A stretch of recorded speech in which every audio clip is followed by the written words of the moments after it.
एक कहावत तो सभी ने सुनी होगी कि ऊंट पर बैठे हो तो भी कुत्ता काटा। इसी को पनौती कहा जाता है।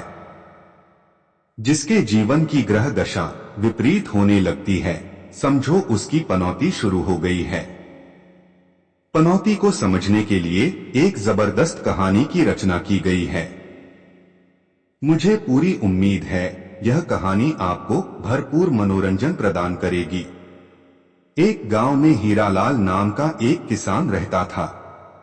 उसकी गिनती गांव के जमींदारों में होती थी। उसके पास कई एकड़ पुश्तैनी जमीन थी जिसमें वह खेती किया करता था। लेकिन वह इतना अभागा था कि उसकी खेती हर साल बर्बाद हो जाती थी।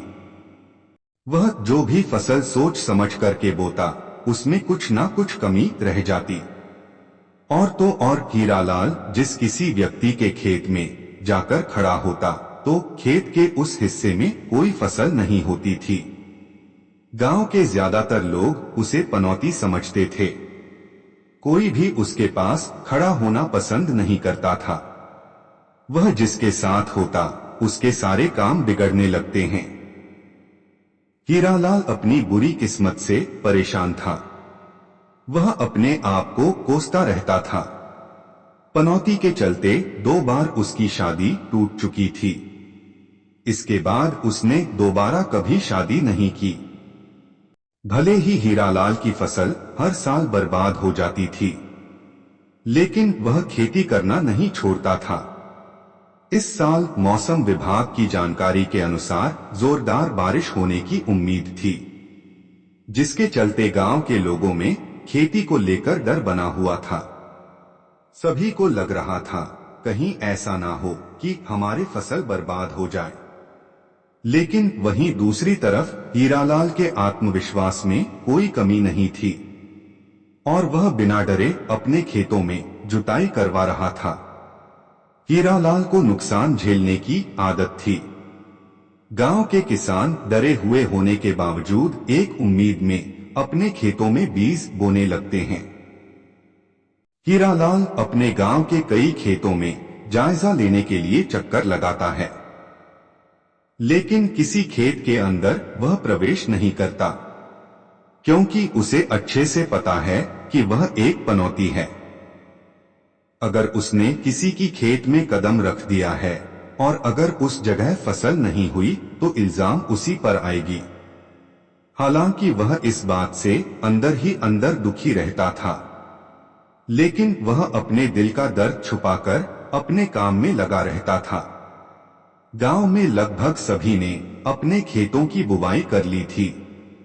बुवाई के दौरान पानी की हल्की बूंदाबांदी हो रही थी, लेकिन बुवाई होते ही एक सप्ताह में गांव का माहौल बदलने लगा था।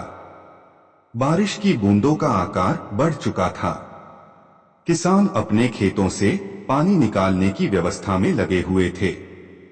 किसानों के चेहरों पर साफ साफ बारिश का डर नजर आ रहा था, लेकिन हीरालाल के चेहरे पर शिकन तक नहीं थी। वह बारिश से बेखौफ होकर अपने खेतों में टहल रहा था। एक रात बारिश अपना विकराल रूप धारण कर लेती है। गांव के आसपास के नदी नाले पूरे उफान में आ जाते हैं। पानी गांव के खेतों में घुसने लगता है और जैसे ही लोग सुबह उठकर गांव के चारों तरफ देखते हैं तो उनके होश उड़ जाते हैं। गांव के सभी किसानों के खेत पानी से डूब चुके थे। पानी ने सभी की फसलों को नष्ट कर दिया था। किसान इस त्रासदी से टूट चुके थे और अब सभी किसानों को पूरी उम्मीद थी कि किसी भी खेत में एक दाना तक नहीं होगा।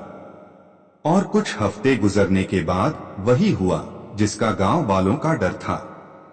गांव के किसी भी खेत में अनाज का एक पौधा तक नहीं उगा था, सिवाय हीरालाल के।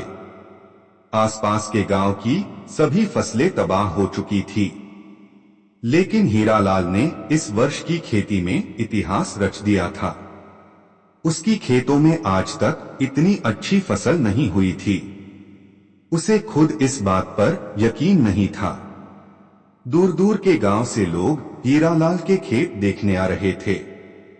सब यह जानना चाहते थे कि हीरालाल ने किस तरह के बीज और खाद का इस्तेमाल किया है कि इतनी खतरनाक बारिश में भी इसकी खेतों की फसल बर्बाद नहीं हुई।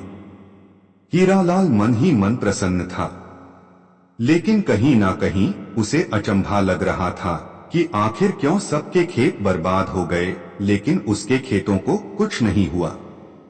गांव वालों की नजरों में हीरालाल के माथे से पनौती का ठप्पा हट चुका था।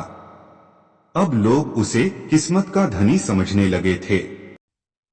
हीरालाल पैदल अपने खेतों की तरफ जा रहा था। तभी उसे एक बुजुर्ग व्यक्ति नजर आते हैं। हीरालाल उन्हें पहले से पहचानता था, इसलिए वह उनके पास जाकर बैठ जाता है और औपचारिकता के तौर पर उनका हाल पूछने लगता है। बुजुर्ग व्यक्ति अपनी बहू से हीरालाल के लिए चाय लाने को कहते हैं। हीरालाल चाय पीने को मना कर देता है और कहता है, अरे बाबूजी, अभी खेत जाना है, फिर थोड़ा शहर का काम भी है। यहां से गुजर रहा था, इसलिए सोचा आपके पास थोड़ा बैठ लूं तो आ गया। तभी एक गाय हीरालाल के पास आकर खड़ी हो जाती है। उस गाय को देखते ही बुजुर्ग व्यक्ति का पूरा परिवार बाहर निकल आता है। सभी हीरालाल की तरफ आश्चर्य भरी निगाहों से देख रहे होते हैं, क्योंकि कुछ ऐसा चमत्कार हो चुका था जिसका इस परिवार ने कल्पना भी नहीं की थी। यह गाय मरने की हालत में थी और पिछले एक हफ्ते से उसने कुछ नहीं खाया था। उसके अंदर इतनी भी शक्ति नहीं थी कि वह अपना सर ऊपर उठा सके, लेकिन वह हीरालाल के पास चलते हुए आई थी। परिवार के लोग उस गाय को बहुत प्यार करते थे और वह उसका इलाज भी करवा रहे थे, लेकिन गाय की हालत दिन प्रतिदिन गंभीर होती जा रही थी। लेकिन आज जो हुआ, उसने हीरालाल को सबकी नजरों में एक फरिश्ता बना दिया था। धीरे धीरे गांव में यह बात फैल जाती है कि हीरालाल के आने से बिगड़े हुए काम भी बन जाते हैं। जैसे ही हीरालाल को पता चलता है कि लोग उसे अब चमत्कारी व्यक्ति समझने लगे हैं, उसे अपनी कुंडली में संशय उत्पन्न होता है और वह एक प्रसिद्ध ज्योतिषी के पास अपनी कुंडली लेकर पहुंच जाता है। ज्योतिष आचार्य हीरालाल की कुंडली देखते ही मुस्कुराने लगते हैं। ज्योतिषी बहुत ज्ञानी थे और वह हीरालाल के ग्रहों और नक्षत्र से उसके साथ हो रहे चमत्कार को देख लेते हैं।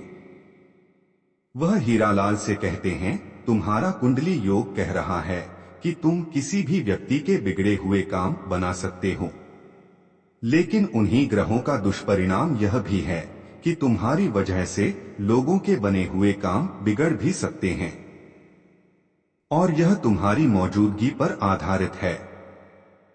अर्थात यदि तुम किसी के अच्छे कार्य में जाओगे तो उस कार्य के खराब होने के आसार बनेंगे, लेकिन यदि किसी समस्या या तकलीफ में फंसे व्यक्ति के पास उपस्थित हुए तो उसके जीवन में सकारात्मक बदलाव होंगे और यही तुम्हारी किस्मत है।